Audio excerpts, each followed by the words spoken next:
You're listening to Passions and Prologues, a literary podcast where each week I interview an author about a thing they love and how it inspires their work.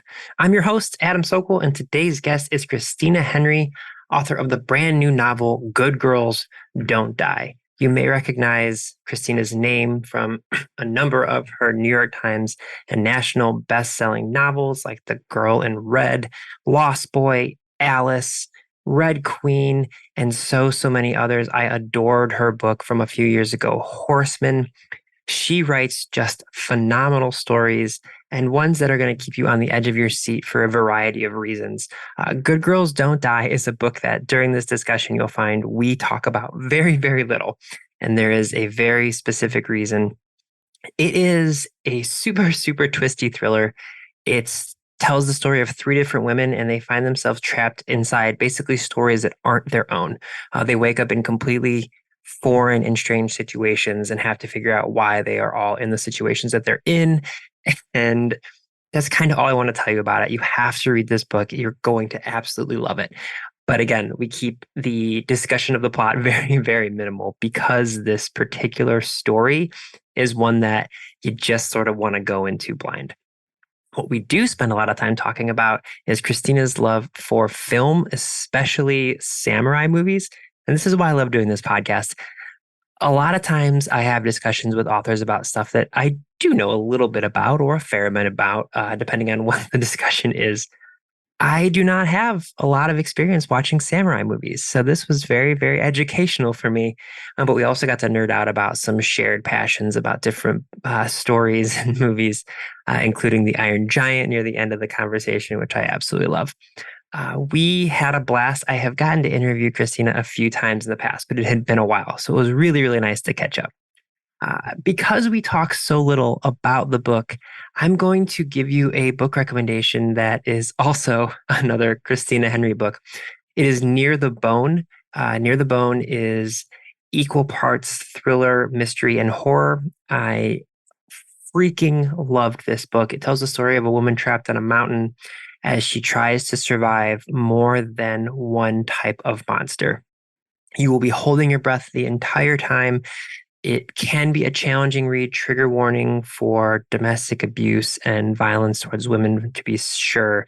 But it is a story that I think is worth reading. And I just really, really love how she handles the entire story. So that's Near the Bone. That is also by Christina Henry. And again, I'm recommending that book as part of today's discussion because we talk so little about her new book, Good Girls Don't Die, but I cannot recommend it enough. It is so wonderful.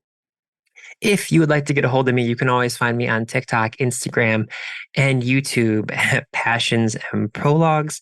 Had a little bit of fun on TikTok earlier this week talking about an experience I had that many of you may have had as well, going to a very bad eye doctor. But yeah, you can also email me at passionsandprologues@gmail.com. I will be happy to give you some book recommendations. Okay, that is all the housekeeping. I hope you enjoyed this discussion with Christina Henry, author of Good Girls Don't Die, on Passions and Prologues.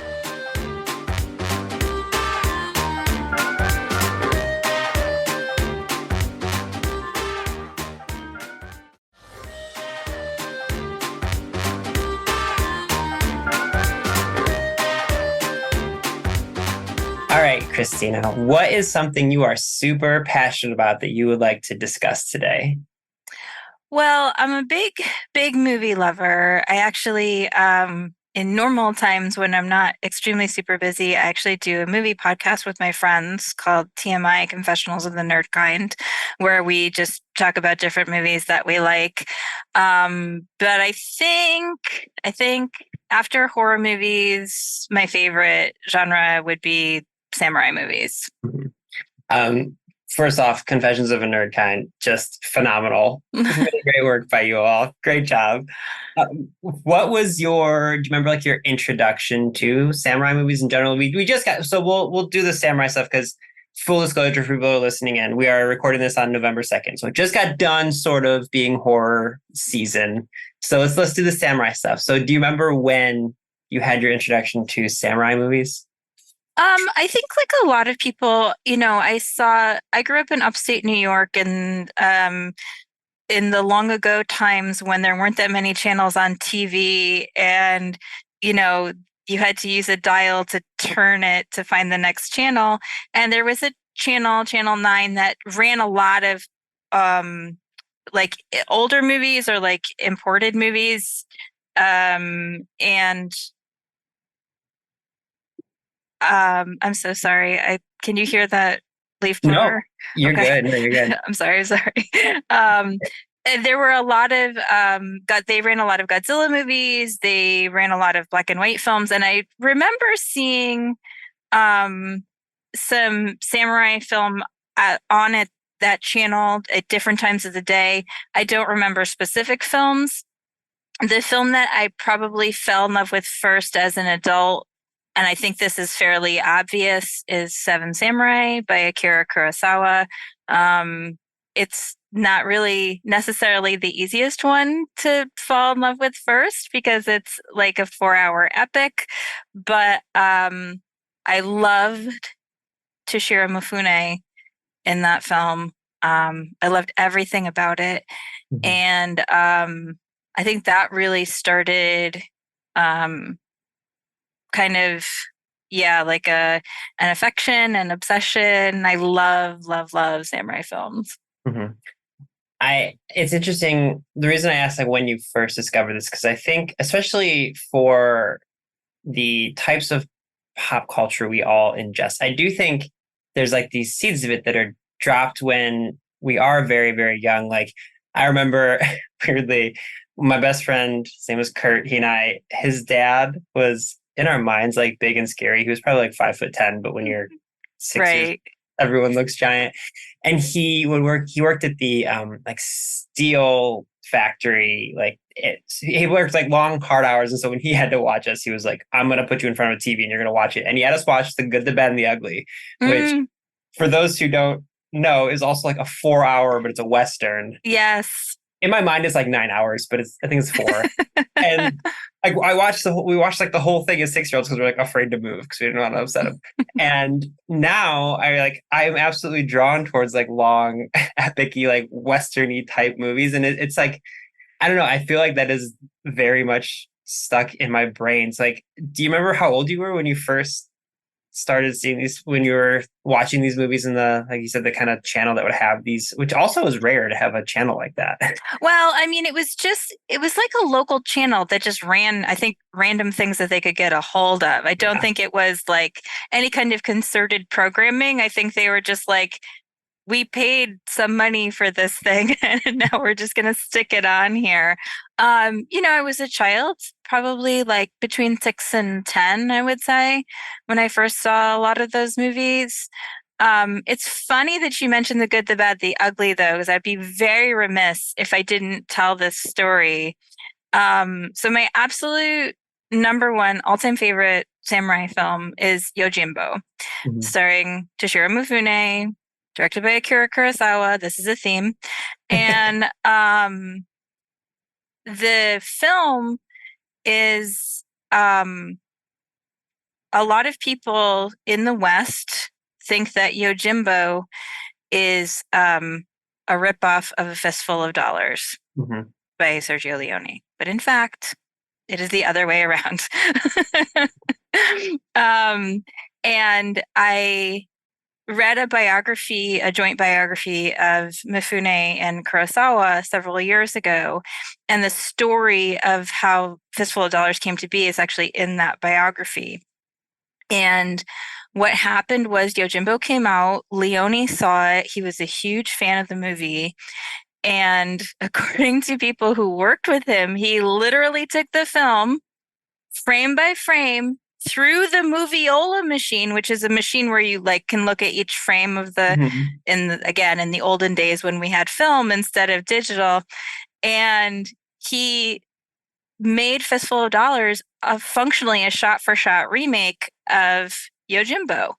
And Kurosawa saw the film and he sent Leone a letter and he said, "You have made a very fine film, but it is my film." Mhm. And basically telling Leone off for copying his movie without giving him credit. And Leone was just so happy to get a letter from Kurosawa. He ran around showing it to everybody. It's like, look, I got a letter from the master. Look, I plagiarized. Look how I plagiarized so good that they noticed. Oh man, that's so funny. I know. It's just insane. It's insane. And it's also like somewhat infuriating to me that people, I mean, obviously it makes sense, right? Fistful of Dollars is in English. Mhm. It's a movie that's just more familiar to a lot of people, but Yojimbo is such a masterpiece Mhm. of everything. Everything about it is perfect. Mifune is perfect in it. Mhm. Tetsuya Nakadai, plays Inosuke. He's perfect. The direction is perfect. The cinematography is perfect. The music is perfect. Everything is perfect. It's a perfect movie. So what is it about samurai movie? Like, is there something specific about either the pacing or the like balance and dichotomy of like action and emotion? Like, is there something about samurai movies that like scratches that itch for you, that why you keep going back to them? I think it's funny because I don't necessarily think I'm always drawn to the most action-packed ones, although I do like um, the Zatoichi films, the Blind Swordsman films. Mhm. Those totally have a formula, where this character, Zatoichi, what it sounds like, he's a blind swordsman. He goes from town to town. He's a former Yakuza who's now supposedly a masseuse, but then he, acts in service of the oppressed. Um, the the thing I really like about this, I feel like the samurai films that I really love the best, like Yojimbo, like Harakiri, which is directed by Masaki Kobayashi, um, are really are more subversive in tone. Mhm. So they kind of they work within the tropes to a certain extent, but they also defy the tropes. Um, Yojimbo is about a Ronin. He's a masterless samurai. He's this guy who wanders from town to town. Everything about him is scruffy. You know, Yojimbo means bodyguard. The character's name is Sanjuro. And he's very, very, he has his own code. He has his own way of doing things. In Yojimbo, he comes into this town. The town is basically being run by two rival gangs who are supported by the money of like two businessmen in the area. He decides the way to clean up the town for the few innocents that remain is to basically incite a war between them and, to make them take each other out.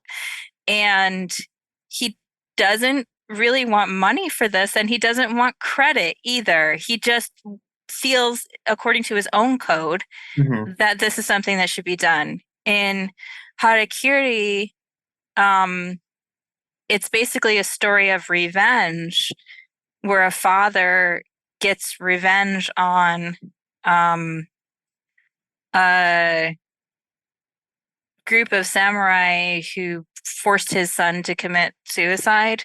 Mhm. Um, Again, sort of the group had done it supposedly in the name of honor, and he shows them how dishonorable they are. So really, it's not exactly an action-packed movie. It's quite dramatic, but this underlying theme of like what a samurai should be kind of runs through the film. But obviously, the one who really is a samurai is this father, Mhm. and his sense of honor and his sense of justice for his son. So those are the kinds of movies I think that I really connect to, the ones that sort of take the tropes and they subvert them a little bit, although it is always fun just to watch a sword fight. Yeah, I know what you mean. Like I do think like I am drawn, like I said, I it's not just westerns. I'm drawn to all sorts of movies, but I know what you mean, like thinking about westerns like Rooster Cogburn is this Hmm. very famous western character, and it's like same thing. It's like initially he is the very stereotypical like old scruffy codger of a cowboy, and he ends up being much more than that. And like I think, like you said, if it was always, obviously there are, we mentioned horror movies at the beginning, every single genre has movies that are just flat out the tropes, and like people are going to watch them because at face value, like you said, they're entertaining. You can always watch a sword fight, but I do love the idea of stories that are in a certain genre, but like you said, there's so much more than that. And I want to ask, like, do you think that type of interest that you're drawn to also kind of bleeds into how you write your own stories? I mean, I think so. I think that my instinct is always to do the opposite of what people expect. Mm-hmm. And I do think that overwhelmingly the response I get to my work is I didn't expect that. I didn't think it was going to be like that. And you know, I think it's very hard um now as a reader, as a writer, as a viewer, whatever, to not be aware of what's come before you culturally. I think that readers are also aware of like what they expect. If you read a cozy mystery, you're going to get certain cozy mystery tropes, right? Certain things are going to happen a certain way. And a lot of people come to that genre for that. I read a lot of cozy mysteries, and because when I'm in the mood for something like that, that's what I want. Mm-hmm. But I've always tried in my own work, I think, to do something a little bit different, to not be so easily pinned down. And I'll tell you that my publishers don't always love it because they're always like, well, how are we supposed to market this thing that you've written that is not exactly one thing? But um I I don't think, for me as a writer, it's not interesting Mm-hmm. to do the same thing every time. Yeah, I love that. I mean, I totally agree. Like, I think what I love about your books, like I'm thinking of Near the Bone just because it's like jumps to the top of my head. Because again, we just got done with October, which is when I would read Near the Bone. And like that is a book where if someone were to be like, well, what should I expect? I would be like, don't ask me what you should expect. Start reading it and hold your breath for the entirety of the book. And like, yeah, to me, I don't know. I think like if people say like, oh, what is a Christina Henry book? Like to me, it's like it's an interesting story that you won't expect. And like to me, that is a I mean, I'm a reader, I'm not a publisher, but like that's marketable to me. It's like like I don't know, I that stuff I absolutely love. And like I want to ask about your we were laughing before we started recording how you said like you don't have a strong pitch for a good girls don't die yet, but Yeah. was this the type of book we can do a very high level explanation of what it is, but like was this the type of book where when you pitched it to your editors they were like what do we do with this, or did they kind of buy in right away? So I wrote the book fully before I submitted it, which I don't usually do because, I've been writing for a long time, and when you with one publisher, you usually pitch out an idea, and you send them kind of like a sample, like usually the first three chapters or something. But the impulse for this book actually came from, funnily enough, I was just talking about cozy mysteries. I was reading a lot of cozy mysteries kind of at the height of the pandemic, like really comfort food reading for sure. Mm-hmm. And my brain just started to break it down, like kind of the way that cozy mystery functions. And I was like, I wonder if I could write one of these. So I started to write, and almost immediately it took a left turn and something else happened. And I just felt that I wanted to be alone with the book. Like when I was writing it, I didn't want my agent or my editor saying, when is it coming or how will we sell this or whatever. I just wanted to kind of be alone with this weird idea that I had and see how it played out. And it was a lot of fun to write and I feel in some ways that I really enjoyed that process. Um, Almost more than any other book I've written because it was just for me. It was just this weird book that I was writing for me. And so then I finished it. I sent it to my agent and I said, I have no idea how to describe this to you. Just read it. And so she read it and she said, I had no idea where this book was going, which was a really great compliment because she's been in this business for 30 years. So if Yeah. you can get your agent, to not know where the book is going, that's a good thing. So she sent it to my editor and she said to my editor, I don't want to tell you anything about this book, just read it. So I think that that's kind of how I've been telling people who ask me about it, like, just read it. Mhm. I mean, I love that. First off, I can't. I was laughing when you were. I had to like mute myself to laugh because when you're like, I started writing a cozy mystery and knowing the book, I'm like, the fact that that was where your mind started. Like, I wonder if I can do this, and then what it turned out to be makes me laugh. Very, very hard for people who don't know. We're recording this before the book comes out. Like, do you have like the highest level pitch that you can explain? Because, like I said, I agree with you. Like, if I was to tell someone, hey, this is a book you should read, and they would ask me what's it about, I'd be like, just read it, similar to Near the Bone. But like, if you were going to describe it, how would you describe it? So I think I've got it broken down to three women are trapped inside stories they know aren't their own. Mhm. And that's all I'm going to say. Yeah, that's a Yeah. honest. That's a really good way to describe it. So with this, like starting from a cozy mystery, I guess what, because I love this. Like I said, this the second I saw that as like the initial pitch, it's like there's these three, they're trapped inside these stories and they are not their own stories. I was like, oh my gosh, what a genius idea. So I guess like like you said you knew you wanted to try and write a cozy mystery, but like at what point did it unfurl in your mind to say like, oh, like how far in were you when you realized like, oh, I want to subvert this, like we were talking about before?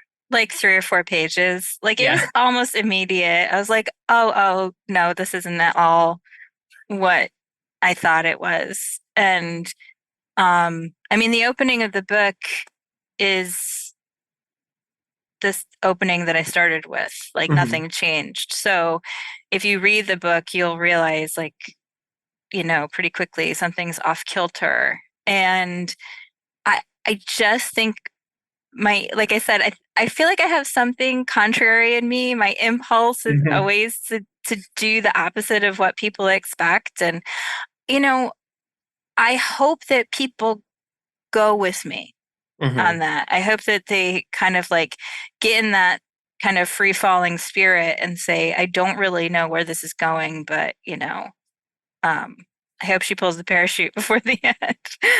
end. I mean, I would think, especially for readers who have read other books of yours, I will hope that they understand, be like, oh yeah, I'm going to trust Christina with this story. That's certainly how I felt about it. People were obviously picking up like we're being so light on the plot because it is one Yeah. of these books where we really want, like, you want to go in somewhat blind.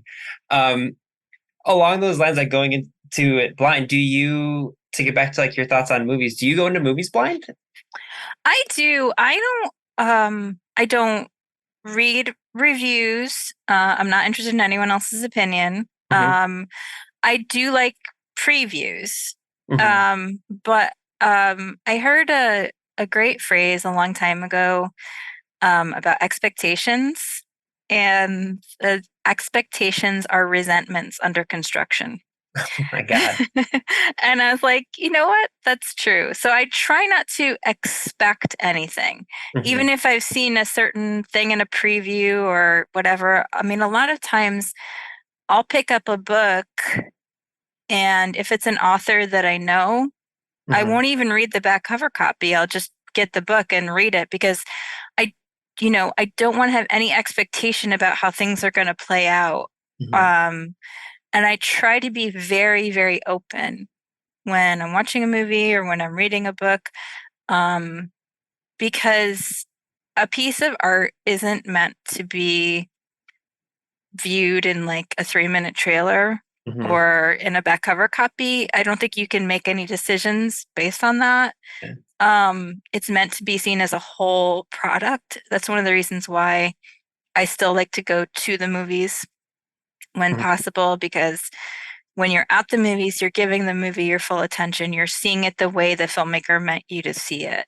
I still go to see a lot of older movies at at the movie theater. We have I have a theater near me called the Music Box Theater, and they run a lot of independent film and like older movies. And, Mhm. I'll go see a movie that I've seen 100 times just to Mhm. see it on the big screen and give it all of my attention, you know?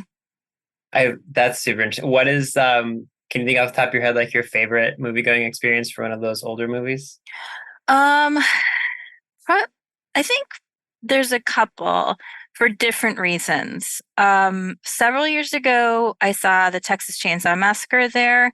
Hmm. And if you grew up in the 80s, you only ever saw the Texas Chainsaw Massacre on a tiny TV, Yeah. on video, which I do cherish the video experience, but it's not necessarily the best thing in the world in terms of seeing a film. But seeing the Texas Chainsaw Massacre for the first time on a big screen in the dark, you know, where you're giving 100% of your attention to it. It was literally a different movie from the Mm, movie that I had grown up watching.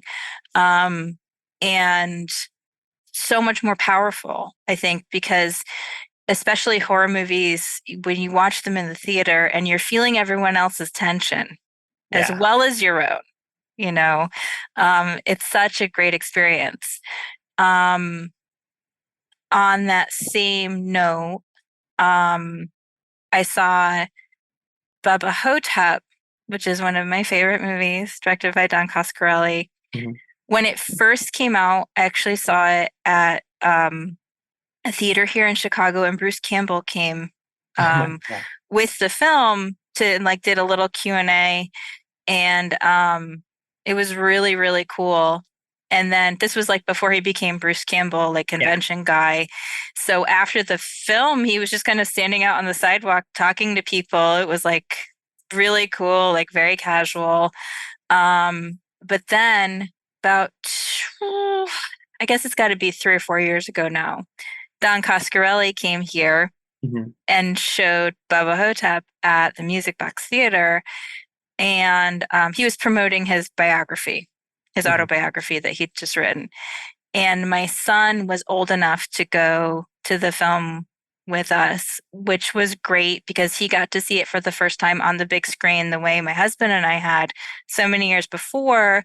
And he got to meet Don Coscarelli, who he thought was the coolest guy. And he ran to the the microphone to to be the first one to ask a question during the Q&A. So that was like really, really special just because it was a film that I loved and a director that I loved, and my son got to be a part of it. So there was that. And then recently, got to see Sorcerer, William Mhm. Friedkin's movie.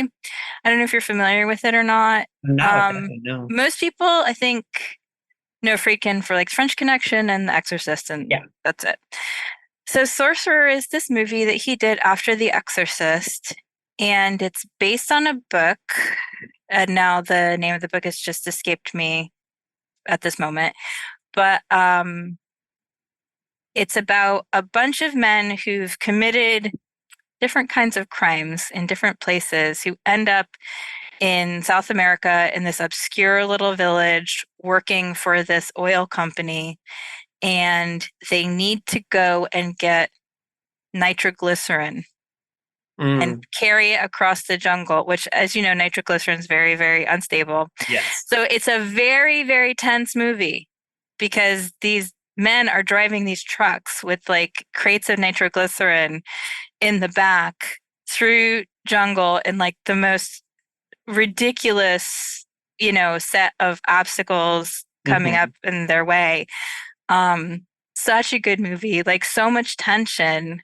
And again, this is one of those things where seeing it on the big screen, I think, makes such a difference. You're so wholly engaged in this struggle Mhm. that you almost forget that all of these men are not good guys.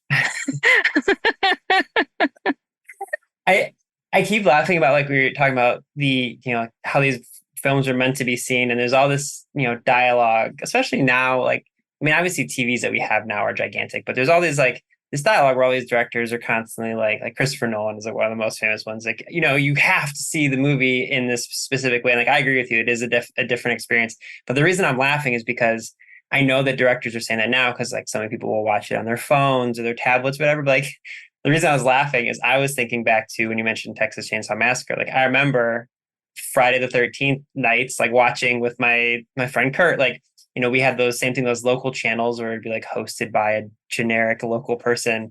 And we would be watching the Jason movies, the Friday the 13th movies on this like, you know, 8x8 TV. Because when I was born in the mid 80s, like I was growing up in the mid 90s. So TVs were like very small still. And Mm-hmm. so it's the same, it's like, I feel like it's been the same thing forever where it's like, yeah, I've probably seen some of these movies hundreds of times, but I haven't ever seen them. Like I've never seen a Hitchcock movie on a big screen. I've only ever seen them. Oh, you should. You should. If you have a chance, you should. Yeah. Yeah. Because it is that thing. Like, um, my favorite Hitchcock movie is Rear Window. Hmm. And that's a movie. I mean, I've memorized that movie. I've watched it so many times, Yeah. but seeing it on the big screen is just this incredible experience. I do think, it kind of depends like what's around you, right? Like I'm in Chicago. We have a Hmm. lot of theaters here. We have a lot of theaters that show older films. The two closest theaters to my house are Music Box, which shows older film. They also do a 35 millimeter festival every year. They actually have people who still know how to operate like the 35 millimeter projectors. And they also do 70 millimeter films there. And then the other theater that's closest to me is Alamo Drafthouse, That's which amazing. shows a lot of older films too. So, as well as new films. So, I feel like obviously it kind of depends on what kind of access you have. But if you have the opportunity, it really is transformative sometimes, even just to see the picture, the size that the director Yeah. intended it to be. That's like I mentioned westerns earlier. When I growing up, my grandmother had dementia, and like we would go and visit her, and like it seemed to bring her peace to watch westerns or just like Turner Classic Movies. And so like I remember on her very small TV when I was younger, like seeing the movie Shane. And Mm, like yeah, like it looks nice on a small TV, but like there's these huge what are supposed to be sweeping landscapes that are supposed to make you feel a certain way, especially like at the end of the movie. There's a little kid yelling the name Shane over and over, waiting for this person to come back. And on a small screen, you're just like, okay, well, what's coming on next? Whereas, like you said, like on a big screen with like surround sound, it's like enveloping you, like you would feel the things that you're supposed to be feeling. So I know what you mean. that you were talking about Nolan. We saw Dunkirk. My husband and I saw Dunkirk when it first came out Mm-hmm. on the big screen. And then in the intervening years, our son got older and older, and we watched different Nolan films with him. And but we never let him watch Dunkirk. And he kept saying, why? And I'm like, because when we saw it in the theater, the sound was so percussive, like you could feel it in your chest. And I really felt like that was part of the experience. So we Yeah. got very lucky. And this year, the Alamo Drafthouse did a Nolan festival right before Oppenheimer came out. And they showed Dunkirk. I was like, okay, we're going. Like, you're going to Yeah. see it. And now you'll know how it's meant to be heard as well as seen, right? It's not just what you're seeing, right? Mhm. It's the sound of the movie. The way at the beginning of the film when they're walking through the village and those shots just start going off, like you can feel them. Yeah. It's you're absolutely right. Like the entire movie going, oh, now all I want to do is go watch old movies. The movie theater. Which speaking of, I've done a very good job not saying this, but I can see the bottom like fifth of a what looks like an Iron Giant poster behind you. No one else going to see this. It is an Iron Giant poster. Oh, I literally like saw that when we first started recording. I was like, and then when you mentioned movies, I was like, I feel like I can't not reference it, but I was staring at it like the whole time. But no, that's all I want to do now is go watch old So movies. what's behind me, like directly behind me, I realize this is an audio format, but I have a Thing poster. I have Toshiro Mifune and Yojimbo. There's Iron Giant. There's a Isla Nublar. Oh, that's Um, amazing. and directly behind me is Old Boy. Yeah. These are So, great. Where did you get these? Were they like just? so some of them I got at comic conventions. Mhm. The Old Boy poster I actually got from the Alamo Draft House when they did the anniversary re-release of Old Boy earlier this year. Mhm.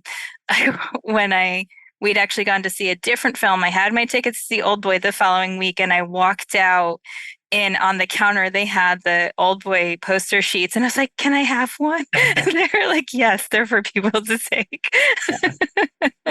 Oh, that is amazing. Okay, I have one last question for you. Obviously, people, like I said, we were very light on talking about Good Girls Don't Die. In the intro, I will hyped it up a whole bunch because people really need to read it. But obviously, we before started recording, we were both like, we're not going to talk about the plot a lot. Mhm. But my last question, I always ask people for a recommendation of any kind. It can be a book. You can also recommend a movie, since we've just spent a half hour talking about movies. But what is something you want to recommend to my listeners that you think they should know more about?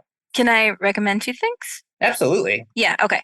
So for book, I think my favorite book that I read recently was Mr. Magic by Kirsten White. Hmm. I thought that book was amazing. And for a film, obviously, I want everyone to stop what they're doing and go watch Yojimbo. Perfect. That is absolutely perfect. Christina, I told you before we started recording, for people who may remember this, we got to talk a couple of times during the pandemic when I was doing my previous podcast. I was so excited to see your name again, and the book does not disappoint. This was so wonderful. Thank you so much for joining me today. Thank you.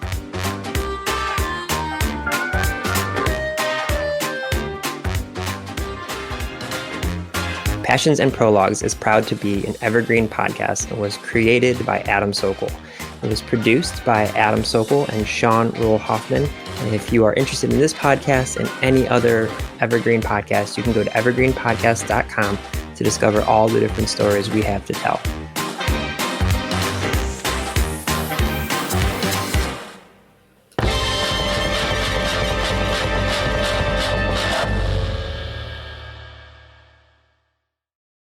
Women's Running Stories, where we explore the intersection between running and life. Because every woman who is committed to a running journey has a story to tell, and this is where you'll find those stories. I am host and producer Cherie Louise Turner. I'm a 53-year-old runner, and together with original music by musician and runner Cormac O'Regan, we bring these inspirational stories to life. Please join us to fuel your adventures.